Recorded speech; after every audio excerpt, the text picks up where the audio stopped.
Assalamu alaikum and welcome to PSL 9 special show presented to you by Cadbury Dairy Milk and Sparks Smartphones. सब कैसा feel कर रहे हैं PSL का? Well, you know, everyone is feeling good. मगर एक team है जो अब आ गई है under the microscope, under the scanner. Can they make a comeback? Most favorite team Lahore Qalandars 6 matches मुसलसल हार चुकी है and Multan Sultans looking stronger as ever.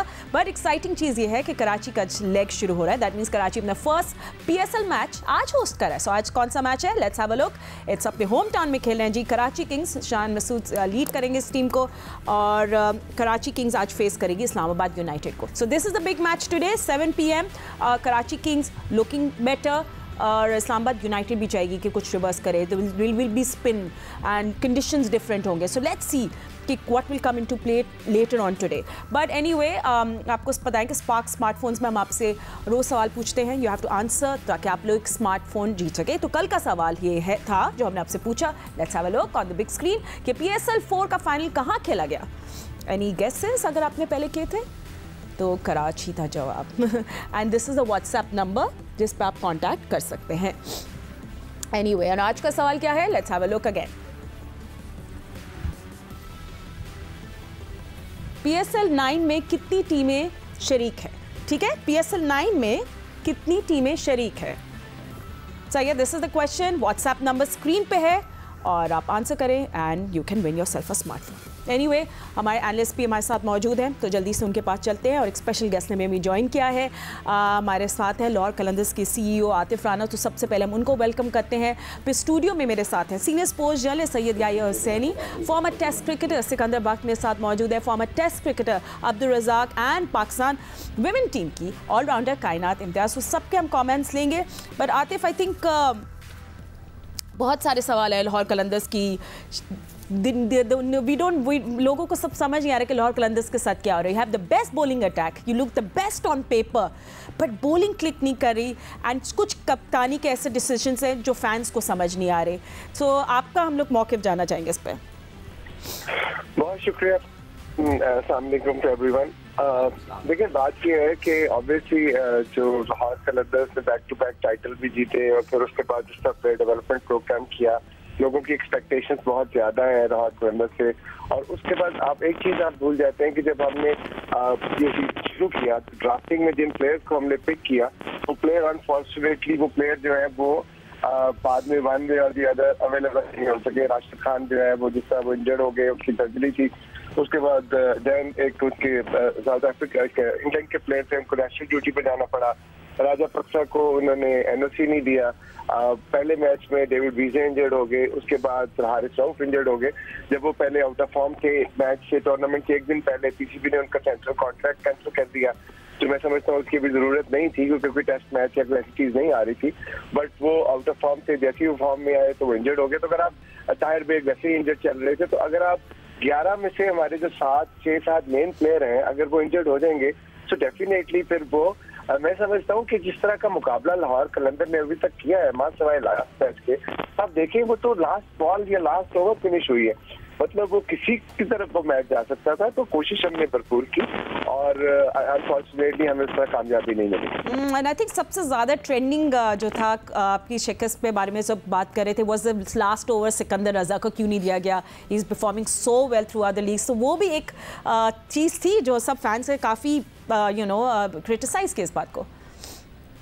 बात यह है कि लाहौर कलंदर्स के बारे में लोग बात करते हैं क्योंकि जी नया talent, young talent, raw talent जो है वो सामने लेके आते हैं, प्लेयर डेवलपमेंट प्रोग्राम करते हैं, हाई परफॉर्मेंस सेंटर में ग्रूम करते हैं. तो डेफिनेटली टूर्नामेंट में हमने शोकेस करना होता है. तो टूर्नामेंट को शोकेस करने का मतलब है कि जिस बच्चे को एहसन भट्टी को हमने जब रखा है, अगर आकिब जावेद 2 साल से उनके ऊपर काम कर रहे हैं और लाहौर कलंदर्स के रिसोर्सेज यूज हो रहे हैं, तो उसके बाद उसको हमने शोकेस भी करना है. अब हम उसको छुपा तो नहीं सकते.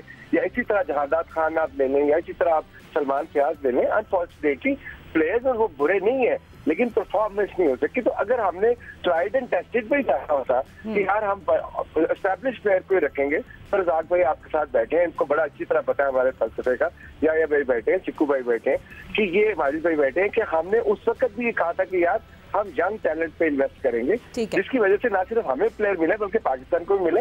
उस वक्त भी हम ये कर सकते हैं कि स्टैब्लिश प्लेयर पे जाते हैं, बट एहसन भट्टी पे हमें पूरा ट्रस्ट था, कैप्टन को ट्रस्ट था, अनफॉर्चुनेटली वो डिलीवर नहीं कर सके। आतिफ, ये तो खैर किसी को किसी इस बात पे शक नहीं है कि जितना सर्विस आप दे रहे हैं पाकिस्तान क्रिकेट को कोई और नहीं दे रहा। यंग टैलेंट की आपने बात की, तो इसके अंदर देखें ना, एहसन हफीज़ खेले, इमरान खेले, सलमान फयाज खेले, आप लोगों ने उनको सही तरीके से यूटिलाइज़ नहीं किया। किसी को 1 ओवर दे दिया, किसी को आपने 2 ओवर दे दिए, किसी की बैटिंग आपने 10वें नंबर पर कर दी। तो ये चीज़, do you think you agree with that? ठीक भाई, ऑब्वियसली ये तो मैनेजमेंट का और कैप्टन का डिसीजन होगा कि भाई, और मैं चूंकि आपको पता है डगआउट का ऐसा नहीं हूँ, इसलिए मैं सवाल का जवाब देने की पोजीशन में नहीं हूँ। बट मेरा जाती ख्याल ये है कि उन्होंने जो भी किया होगा टीम के फायदे के लिए किया होगा, बट अनफॉर्चुनेटली जब चीजें क्लिक नहीं होती, जब आपको जीत नहीं मिलती, तो ये सारे ड्रॉबैक्स आपको नजर आने शुरू हो जाते हैं। अगर ये मैच हम जीत गए होते तो लोग शायद ये कह रहे होते कि यार बड़ा अच्छा कॉम्बिनेशन बनाया। अनफॉर्चुनेटली चूंकि जो रिजल्ट हमें चाहिए था वो अचीव नहीं हुआ, तो इसलिए आपकी बात जो है बिल्कुल ऑन पेपर पे आग बुझाने में लगती है। एंड एनीवे हमारे और भी एनालिस्ट हैं, तो अगर रज़ाक या कुछ आप लोग भी इस पे इनपुट डालना चाहते हैं। आई थिंक रज़ाक, आपकी क्या थॉट्स है लाहौर कलंदर्स में? They can still make it आगे, उनको बस आगे के मैचेस अपने सब जीतने होंगे, बट आपको क्या लगता है कि where are they going wrong? Razzaq ji. देखिए, 2 टाइटल जीतने के बाद लाहौर कलंदर का एक जो स्टैंडर्ड था बहुत हाई था, और राशिद खान के ना होने से मैं समझता हूँ फर्क पड़ा है। और बैटिंग में फखर जो है, जिनको परफॉर्म करना चाहिए था वो उन्होंने परफॉर्म नहीं किया, और अब्दुल्ला शफीक को भी अपॉर्चुनिटी नहीं मिली, और सादत खान ने बहुत अच्छा परफॉर्म किया। और मिडल ऑर्डर में भी कुछ प्रॉब्लम नजर आई है, पर जहांदार ने 1-2 मैच में बड़ी अच्छी बैटिंग की है। प्लेयर यूटिलाइजेशन, बॉलिंग यूटिलाइजेशन और फील्डिंग, ये तीनों में एरर हुए हैं, जिसकी वजह से डेफिनेटली जो टीम हारती है कहीं ना कहीं तो गलती होती है। और अगर लाहौर के अंदर मैं समझता हूँ 4 टॉप में आती तो हमें ज्यादा खुशी होती, क्योंकि 2 बार टाइटल जीतने के बाद इस तरह की परफॉर्मेंस थोड़ी सी डिसअपॉइंटमेंट है। And you know, I think Kainat, जो क्लियर डिफरेंस था कल मुल्तान सुल्तान्स एंड लाहौर कलंदर्स का was their bowling, and just it's just that Multan Sultans were just too good for Lahore Qalandars. नहीं, मुझे लगता है कि इतनी ज्यादा वैसी डिसअपॉइंटमेंट हो चुकी थी, मुझे लगता है लाहौर को, इस वजह से वो ज्यादा मैच हारे हैं, ना कि नीचे से उसामा मीर ने बहुत अच्छा परफॉर्म कर दिया, उन्होंने 3 विकेट्स जो हैं वो बाद में एंड में आकर लिए हैं। तो मुझे लगता है बिकॉज अब जो टीम अवेलेबल थी उसी हिसाब से लेके जाना था। अगर प्लेयर्स इंजर्ड हो गए थे तो जो पॉसिबल टीम हमारे पास बन रही थी लाहौर की, क्योंकि लाहौर को बहुत ज्यादा सपोर्ट थी एंड एक्सपेक्टेशंस बहुत ज्यादा हाई थी, तो अगर प्लेयर्स अवेलेबल थे उनको सही तरीके से करते हैं द फील्डिंग पार्ट, क्योंकि हर में 3 ड्रॉप होना, ये इंटरनेशनल प्लेयर्स ही हैं, और वहाँ पे हम कहते हैं कि फील्डिंग स्टैंडर्ड जो हो वो सबसे ऊपर हो, सो दैट वहाँ पे आउटस्टैंडिंग फील्डिंग और एक अच्छा कैच करके टीम वापस आ सके गेम में। ठीक है। एंड या आप भी पूछ भी पूछना चाहते हैं तो ये कहना चाहता हूँ आतिफ, मौला जट फिल्म का एक डायलॉग है कि मौला ते मौला ही ने मारना है। तो लाहौर कलंदर एक ऐसी टीम है, ऑन पेपर बॉलिंग बैटिंग, अगर आप कोई टीम बनाने जाएंगे तो लाहौर कलंदर के खिलाड़ियों को पिक करेंगे। जो आपने मैदान से बाहर आपको मसाइल रहे हैं उनका आपने खुलासा किया, बिल्कुल आपने ठीक कहा। और टेक्निकली आपने कहा कि क्योंकि आप डग आउट में नहीं है तो इसका जवाब समीन ज़्यादा बेहतर दे सकते हैं, शाहीन ज़्यादा बेहतर दे सकते हैं या आकिब जावेद, ठीक आपने कहा। लेकिन आप चूंकि ग्राउंड से बाहर चीज़ों को मैनेज करते हैं तो टीम की परफॉर्मेंस अपनी जगह, लेकिन जो चीज़ें बाहर हुई हैं उससे तो आप खुश होंगे, क्योंकि एक मरतबा फिर लाहौर कलंदर, आपने जिस तरह कहा कि नेल बाइटिंग फिनिश हुई है। आज भी अगर आप देखते हैं तो फ़खर जमान ने रन नहीं किए, लेकिन टॉप 6 बैट्समैनों में लाहौर कलंदर के 2 बल्लेबाज हैं, साहबजादा फरहान और वैंडर डूसन। उसके साथ टॉप 6 बॉलर में शाहीन शाह अफरीदी जो है मौजूद हैं। मैं आपसे ये जानना चाहता हूँ कि पाकिस्तान सुपर लीग इस बार थोड़ा सा फीका फीका रहा है, लेकिन वो जो लाहौर कलंदर का कराची के साथ मैच था, लाहौर कलंदर का पेशावर ज़ल्मी के साथ मैच था, आपको नहीं लगता कि उसने सही मानों में इस टूर्नामेंट को टेक ऑफ दिया? और लाहौर कलंदर के बारे में कहते हैं कि लाहौर कलंदर सही मानों में वो फ्रेंचाइज है जो इस टूर्नामेंट को टेक ऑफ देती है। या भाई बहुत शुक्रिया। बात यह है कि देखिए, हम एंटरटेनर हैं, क्रिकेट तो ऑब्वियसली खेलते ही हैं, बट जो हमारे फैंस हैं या जो स्पेक्टेटर्स आते हैं उनको एंटरटेन करते हैं। From the very first go जो पहला मैच था हमारा, उसमें ही हमने इस्लामाबाद के खिलाफ बड़ा जबरदस्त टोटल किया और हमारा स्टेडियम उसको भी फुल हुआ। फिर उसके बाद हमने अगले मैच में देखा कि लोग बड़ी तादाद में आए। उसके बाद क्वेटा के खिलाफ मैच में, उसके बाद जब हम उधर गए मुल्तान, तो मुल्तान में भी हाउसफुल था, हालांकि उससे पहले एक दिन मुल्तान का मैच था, उसमें नहीं हुआ उस पूरा स्टेडियम को। और उसके बाद आप देखिए कि जब लोगों को ये पता भी लग गया कि भी हम 5 मैच हार चुके हैं, तो कल भी स्टेडियम में तेल धरने की जगह नहीं थी। और जिस तरह कायनात ने और रजाक भाई ने कहा, बिल्कुल ठीक है, हमारी फील्डिंग में भी इस दफा हमें काफी लेटडाउन किया। कल के मैच में आप देख लें कि जिस तरह फरहाद भाई का कैच जो है वो जो ड्रॉप हुआ, अगर वो ना होता तो कुड हैव बीन डिफरेंट। और फिर तीसरी बात ये है कि हमारे जो हमेशा से हिस्टोरिकली फखर जमान ने बहुत अच्छा परफॉर्म किया है, हमारे प्लैटिनम प्लेयर है। तो आप देखिए अनफॉर्चुनेटली इन 6 इनिंग्स में वो एक भी उस तरह की परफॉर्मेंस नहीं दे सके, उसके बावजूद हमने 190 प्लस स्कोर किया। तो ये हेल्दी साइन है हमारी टीम की। अनफॉर्चुनेटली क्लिक नहीं कर पाए, तो सिक्कू भाई जो कहेंगे वो उसके लिए तैयार हूँ। ठीक है सिक्कू जी से मैं देखें आप तैयार रहें। देखें जीत होती है, हार होती है। जब आप हारते हैं तो लोग उनको चीज़ें पिक करना शुरू करते हैं। अच्छा, आप डग आउट में नहीं है, आपने अपने ऊपर से ब्लेम हटा लिया, ठीक है ना जी। अब मुझे ये बताइए, आज मैंने ब्लेम नहीं हटाया, नहीं मैंने आपको मैंने ब्लेम बिल्कुल नहीं हटाया। ब्लेम की बात नहीं करा। चले, I will change my word कि आप you can not reply some questions जो कि related to the dugout हैं। डू यू थिंक कि आप अपने हिसाब से बताइए, are you happy with Shaheen's bowling? उनकी जो बॉलिंग का स्टैंडर्ड है थोड़ा कुछ कम हुआ है, आपको क्या वजह लगती है? मुझे नहीं लगता चिक्कू भाई, आप पागल, आप आप समझते हैं, आपको ये करेंसी कमेंट करने की, बट बीइंग एन आउटसाइडर जो टीम को बाहर बैठे देख रहे हैं, मुझे नहीं लगता उसने 138 पे भी बॉल की है। इशू ये कि Shaheen, I am not talking about 138 speed की बात नहीं, और मतलब एक अच्छी जगह पे वो बॉल नहीं कर, कल भी एक ओवर में उनको 21 रन पड़ गए, ठीक है, वो उस जगह पे बॉल नहीं कर रहे, यॉर्कर्स उनके प्रॉपर नहीं लग रही, वो चीज़ नजर नहीं आ रही कि जो कि शाहीन की, मैं समझता हूँ is one of the best in Pakistan. तो मुझे थोड़ी सी फिक्र लगने लगी है ना कि हमारी पाकिस्तान टीम पे भी क्या असर पड़ेगा इसका। सिक्कू भाई, विकेट्स का कुछ इस तरह का बिहेवियर इस तरह का है, इस दफा के जो हमें बैटिंग ट्रैक्स मिले हैं एज पर माई नॉलेज, वो जो हमें ट्रैक्स मिले हैं वो सारे परफेक्टली बैटिंग ट्रैक्स है। सो शाहीन ने ओवरऑल अगर आप देखें in the context of the tournament so far अच्छी बॉलिंग की है, उनको उस तरह की सपोर्ट नहीं मिली। पहले हारिस आउट ऑफ फॉर्म थे, जब वो फॉर्म में आए तो वो अनफिट हो गए। जमान ने बिट्स एंड पीसेस में किया, डेविड विजय वहां नहीं थे, राशिद खान नहीं थे, जहादाद ने बेहतर बॉलिंग की, बट ओवरऑल आपको बताऊं कि मुझे ऐसी बिल्कुल फीलिंग नहीं आती। मैं आपको बता रहा हूँ कि शाहीन जो है ना, वो बहुत मेहनती पैशनेट क्रिकेटर है और इंशाल्लाह आने वाले सालों में ठीक है, we hoping for a Lahore Qalandars comeback as well. Atif, we hoping for a Lahore Qalandars comeback as well, क्योंकि आपके बेस्ट फैंस हैं। क्या कह रहे हैं सिक्कू? कुछ मिरेकल हो जाए, हम सब नहीं आप ऑल सपोर्टर्स यार। हाउ डू यू फील अब ये जी? अच्छा याया भी कुछ ऐड ऑन करना चाह रहे थे। याया आपसे जानना चाह रहा था, समीन के साथ तो मेरी बात होती रहती है, वो कहने लगे कि शुरू के मैचों में हमें बड़ा प्रॉब्लम हुआ उठाने के लिए हारिस रऊफ को, क्योंकि वो बहुत गिरे हुए थे जो क्रिकेट बोर्ड की तरफ से फैसला आया। मैं आपसे ये जानना चाहता हूँ, जो लोग अंडरस्टैंड नहीं कर रहे, वो जो सबसे बड़ा प्रॉब्लम आपको ग्राउंड में हो रहा है डेविड विजे का हो रहा है, क्योंकि वो कप्तान को बहुत ज़्यादा जो है वो मशावरत देते थे। लेकिन एक चीज़ जो मुझे शाहीन शाह अफरीदी की सबसे ज़्यादा अच्छी लगी है, उन्होंने कोई ब्लेम गेम नहीं खेला। उन्होंने नहीं बोला 20 रन शॉट थे, उन्होंने नहीं बोला कि फलां बॉलर ने ख़राब गेंद की। उन्होंने कहा कि टीम हारी है और हम इस नाकामी को कबूल करते हैं। ये भाई बिल्कुल सही बात है कि देखिए Shaheen is a born leader. मैं आपको बताऊं, उसने वो कर दिखाया तो ब्रैंडन नहीं कर सका, जो अजहर अली नहीं कर सके, जो एबी डिविलियर्स नहीं कर सके, जो हफीज भाई नहीं कर सके, कि लाहौर कलंदर को न सिर्फ चैंपियन बनाया बल्कि बैक टू बैक चैंपियन बनाया। अब अनफॉर्चुनेटली हमारी टीम उस तरह डिलीवर नहीं कर पाई। लेकिन एक बात मैं आपको बताऊं कि शाहीन हमेशा ये बात कहते हैं कि लाहौर कलंदर की टीम नहीं है, कि कलंदर फैमिली है जो पूरे पाकिस्तान की फैमिली है, और उसको साबित भी करते हैं कि किसी को बस के अंदर नहीं फेंकते कि इसने बॉल कराने से इनकार कर दिया था, ये इसने बैट पकड़ने से इनकार कर दिया था, तो इस वजह से हम हार के। हम बहुत अच्छी क्रिकेट नहीं खेले, फील्डिंग में हमारे लैप्सेस आए, बैटिंग में लैप्सेस आए, तो हम उस तरह की एक्सपेक्टेशन से पूरा नहीं उतर सके। लेकिन कोई बात नहीं, आने वाले 4 मैचेस में आप देखेंगे कि यही टीम थी मोर और लेस जिससे आपको बैक टू बैक इसी कप्तान की क़यादत में ट्रॉफी जिताई थी। तो आज तक हिस्ट्री में नहीं हुआ था।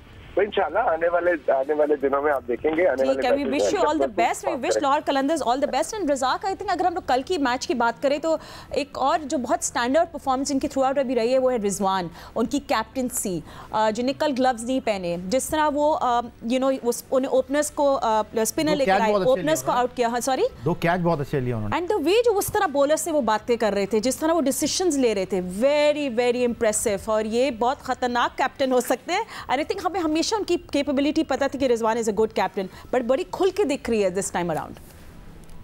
देखिए फातिमा, ओवरऑल देखा जाए ना, मुल्तान की टीम पिछले 4-5 ईयर से बहुत अच्छा परफॉर्म कर रही है। टाइटल भी जीते हैं, फाइनल भी उन्होंने है और मोमेंटम उनकी फेवर में है। अच्छी बात उनके पास ये है कि बॉलिंग स्टैंडर्ड है उनके पास बहुत जबरदस्त है। उनके पास हर वैरायटी मौजूद है और जब आपकी टीम कंप्लीट होती है तो कप्तानी बहुत आसान हो जाती है।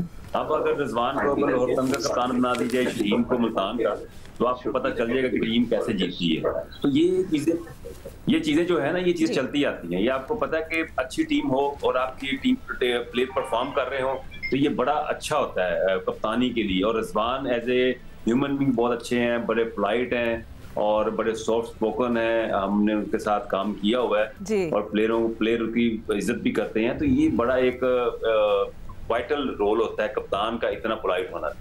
बिल्कुल। एंड आतिफ, क्योंकि आप हमारे साथ ही, so we wish you all the best and हम लोग होप करेंगे कि लाहौर कलंदर्स जो है सब फैंस के दिल ना तोड़े। We don't want anyone crying in the stadium, but anyway हमारे सब एनालिस्ट स्टे विद अस। अभी senior sports journalist Abdul Majid Bhatti भी हमें ज्वाइन कर लेंगे। आप देख रहे हैं PSL 9 special presented to you by Cadbury Dairy Milk and Sparx smartphones. हमने कराची किंग्स और इस्लामाबाद यूनाइटेड की भी बात करनी है and more about Multan Sultan, but right after a short break. Stay with अस।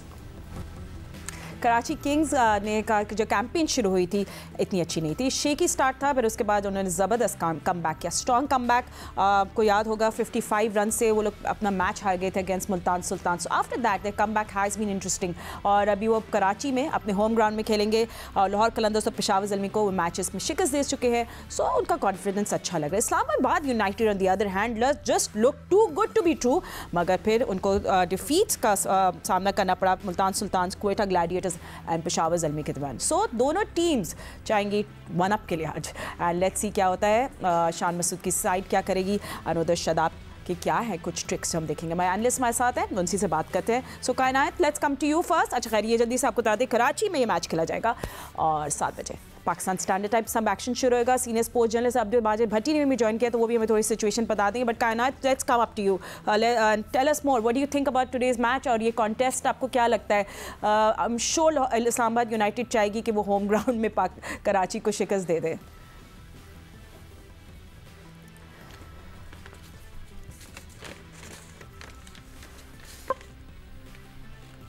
अच्छा ठीक है, अगर उनकी ओके जी कायनात कंटिन्यू। सॉरी, मुझे लगता है कि अगर इस्लामाबाद में स्टेबिलिटी आ जाती है उनकी बैटिंग ऑर्डर में स्पेशली, क्योंकि उनके प्लेयर्स परफॉर्म कर रहे हैं लेकिन ऊपर नीचे शफलिंग इतनी ज्यादा है कि कोई एक जगह पे फिट नहीं बैठ पा रहा कोई भी प्लेयर, और नीचे से जो प्लेयर्स हैं उन्हें परफॉर्म करने की बहुत जरूरत है। नीचे इतने अच्छे प्लेयर्स हैं उनके पास, इमाद वसीम है, नसीम शाह नीचे से हिटिंग कर सकते हैं, फहीम अशरफ हैं, आदम खान ने जिस तरीके से पिछले मैच में परफॉर्म किया और अब वो फॉर्म में आ चुके हैं। मुझे लगता है कराची की पिचेस भी सारी जिंदगी उन्होंने कराची में खेला, डेफिनेटली उन्हें सपोर्ट करेगी, तो बहुत चांसेस हैं कि इस्लामाबाद इस वक्त टेक ओवर कर सके कराची को। एंड भट्टी साहब, thank you for joining us. आप स्टेडियम में मौजूद हैं, बस कुछ ही देर रह गई है मैच शुरू होने वाला, क्या न्यूज़ है आपके पास? कराची का टर्नआउट के लिए भी मैं बहुत इंतजार कर रही हूँ कि लेट्स सी कि कराची का टर्नआउट किस तरह होता है, बट क्या कुछ हो रहा है नेशनल स्टेडियम में? देखिए फातिमा, मैच में तो अभी टाइम है, लेकिन जिस तरह नेशनल स्टेडियम के बाहर चहल पहल नजर आ रही है, जाहिर है अभी पब्लिक के लिए गेट्स नहीं खोले गए हैं, तो लग ऐसे रहा है कि आज पब्लिक आएगी और एक अच्छा मैच होगा। चूंकि कराची की टीम इस सीजन में मैच भी पहला हो रहा है PSL का कराची में, और जो मैं पिच यहाँ से देख रहा हूँ तो मुझे तो बिल्कुल एक टिपिकल बैटिंग ट्रैक नजर आ रहा है, और उम्मीद यही है कि आज एक हाई स्कोरिंग मैच होगा, लोगों को अच्छा मैच देखने को मिलेगा। लेकिन इस्लामाबाद यूनाइटेड जिस तरह पिछले मैच में जीते जीते अचानक उन्होंने सबको हैरान कर दिया, तो मेरे ख्याल में वो हार भी उनके जहन में होगी कि किस तरह उन्होंने पेशावर ज़ल्मी की गोद में वो मैच दे दिया। मेरे ख्याल में कराची इस बार लग रही है कि शान मसूद की कप्तानी में बेहतर टीम नजर आ रही है। उनकी टीम का बैलेंस जो है वो पिछले सालों के मुकाबले में इस साल बेहतर नजर आ रहा है, और अगर कराची में उनको जिस तरह क्राउड की सपोर्ट मिलेगी तो डेफिनेटली लग रहा है कि प्लेऑफ के लिए तो कराची किंग्स जो है इस साल फेवरेट नजर आ रही है। अब्दुल रज़ाक भी हमारे साथ मौजूद है। रज़ाक, इंटरेस्टिंग है, इस्लामाबाद यूनाइटेड एक ऐसी सिचुएशन में है कि वो ऑब्वियसली चाहेगी कि वो एक स्ट्रॉन्ग कम बैक करे against Karachi, but what do you think is not going right for them? कहाँ आपको लगता है कि वो सही नहीं है? देखिए, मुझे थोड़ा सा उनकी रिजर्वेशन है बॉलिंग में, क्योंकि एक तो बहुत ज्यादा ऑलराउंडर है उनके पास, और फहीम अशरफ की जिस परफॉर्मेंस है, एक तो वो समझ नहीं आ रही कि वो कैसे परफॉर्म करेंगे, क्योंकि जिस तरह का टैलेंट फहीम अशरफ में है उनको तो बड़ा चिप इन करना चाहिए। पिछले सीजन में हमने देखा है उन्होंने मैच में परफॉर्म किया है, तो इस सीजन में उनके बल्ले से कोई रन निकल नहीं रहे और बॉलिंग में भी थोड़े से वो अजीब सी लाइन पे बॉलिंग कर रहे हैं। और कराची की बात कर रहे हैं, देख कराची की विकेटें जो है स्पिनर के लिए बड़ी अच्छी होती है और वहाँ पे हमें भूलना नहीं चाहिए कराची के पास शमसी भी है और आजम के लिए वो उनको यूटिलाइज करेंगे और आजम के लिए भी यहाँ पे ट्रायल्स होंगे। यहाँ पे टर्न मिलता है और यहाँ टर्न मिलता है, वहाँ पे आप जब स्लॉगिंग के लिए जाते हैं तो आपकी एज लगने के ज्यादा चांसेस होते हैं। तो बड़ा ये मुझे लग रहा है कि लो स्कोरिंग मैचेस होंगे, क्योंकि जिस तरह की पिचेस लाहौर की थी मैं नहीं समझता कि पूरे पिंडी में या मुल्तान में या कराची में ऐसी पिचेस मिलेंगी। तो ठीक है, तो इंटरेस्टिंग या रज़ाक कह रहे हैं कि you probably won't get the 181 190 that you looking for today, but Sikku I mean आपको क्या लगता है फिर the team winning the toss would like to field first? ये देखो, एक तो कराची ने सिर्फ 3 मैच खेले, तो जो मैं बात कर रहा था ना कि इनको बैलेंस लेके चलना चाहिए कि सारों के एक साथ मैच 5-5 ख़त्म होते, फिर गैप मिलता, ताकि एक दिन का गैप होता तो लाहौर कलंदर को भी थोड़ा सा स्ट्रेटजी बनाने में कि आगे फ्यूचर में क्या करना है, मगर खैर जो भी उनकी मजबूरियाँ वो नहीं कर सके। अब शान मसूद ने सिर्फ 52 रन किए अभी तक 3 मैचों में विंस, और उनको जो एडवांटेज एक मलिक का है ना वो ये है कि जी वो कैरी करता है, नीचे पोलार्ड है। उसने लास्ट टाइम देखें मलिक काफ़ी देर तक खेलते रहे, फिर उन्होंने कोशिश की मारने की, वो आउट होकर चले गए, मगर पोलार्ड ने पूरा जो उन्होंने कमी छोड़ी थी पूरी कर दी। बॉलिंग में उनके पास हसन अली, तबरेज़ है और ये लड़के हैं तो उनके पास सारे अच्छे, मगर उस दिन जो हम उसकी शमशी की जो बात कर रहे थे वो 6 मैचों के लिए, उसके बाद वो चले जाएंगे और तो उनको फिर कराची को फिर एक थोड़ा सा झटका लगेगा, इसलिए कि टीम सेटल होती है, फिर एक लड़का निकल जाए दोबारा कोई आए। तो मेरे ख्याल से तो कराची में जो ना आपको पहले बैटिंग करनी चाहिए। अच्छा, if you win the toss batting first. So आपने सही राइट टिक्स तो सही लगाए, तबरेज़ शमसी पे मीर हमजा, हसन अली है, फिर आप देखें शान मसूद ओनली वन जिनको थोड़ा सा अपना गेम बेटर करना है with the bat, but James Vince, Shoaib Malik, Pollard ये लोग सही तरह चिप इन करें। सो या the batting looks good for Karachi Kings, but Islamabad United की बॉलिंग पे रज़ाक कह रहे हैं कि वो थोड़ा से उससे कंफर्टेबल नहीं है। देखिए, इस्लामाबाद यूनाइटेड भी स्ट्रगल कर रही है फातिमा, और पहली बार कल अपने घर से बाहर निकले हैं मुल्तान सुल्तान, और जो उनके लीडिंग विकेट टेकर थे मोहम्मद अली, उनसे उन्होंने ओवर ही 4 नहीं कराए। 2 बॉलें की हुई थी सिर्फ 5 मैचों में खुशदिल शाह ने, कल उन्होंने 4 ओवर डाल दिए।